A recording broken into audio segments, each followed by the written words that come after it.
जोहार दलाबन तेना वीडियो दबन नेला संताल को गेलबार परिस रना कथा को जहां दो आबोरेन अगिल हपलाम को उनकान आयमा गेलबार परिस रना जिनिस को दोहटू कदा ओना जिनिस को दा तिहिन हबी मिना गया ओना को जिनिस को चिक को हुयुक कना नोंडे दलाबन नेल लिगी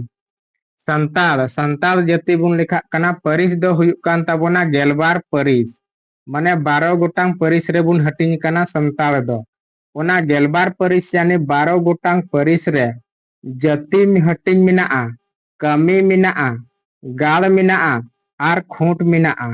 नोआ को दे मिमि गोटे ते सनाम वीडियो रे सनाम लय बुना नोआ को दो दाराय कान वीडियो रे नोआ मिमि गोटे ते लय बुना तेहिया वीडियो रे दो गाल बुन नेला गेलबार परिस ना ओनाते चैनल को सब्सक्राइब करते वन पे ताकि दाराय कान वीडियो रे आर हो नुंकाना वीडियो आपे पे बडाय नाम दाली ताबुन मा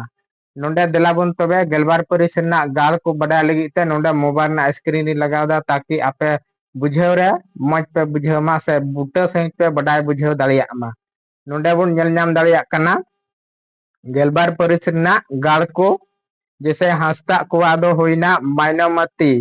चय गंगी चौरी टटी झरी कुटमपुरी चौरिय कुचिपुरी मुर्मू कुआ होइना चंपा धीरी बाहा चय मेरू कोंडा किसको कुआ होइना कोंडा मन चिरू हेम्ब्रम कुआ दो खैरीगाल नित हबी हेम्ब्रम कुआ दो खैरीगाल मतगी बडाय नाम काना मर्डी कुआ दो होइना बादोली चिरू मेरू सोरेन कुआ चय बाहा बुइस बरछी होलंग टुडू कुआ सीम मन मंडवा इच लुई बड़ी लुकुई बड़ी दैसा नगर बास्की कुआ हरबा होलंग होयांग चाराय गडा बिसरा कुआ मन चय बाहा सीम सुक्री दुग्ध बस नारी चौणे कुआ दुग्ध होलंग गंगी चौरिय गोंडवार कुआ होलंग कुशल राहेड़ पावरिया कुआ पवरिय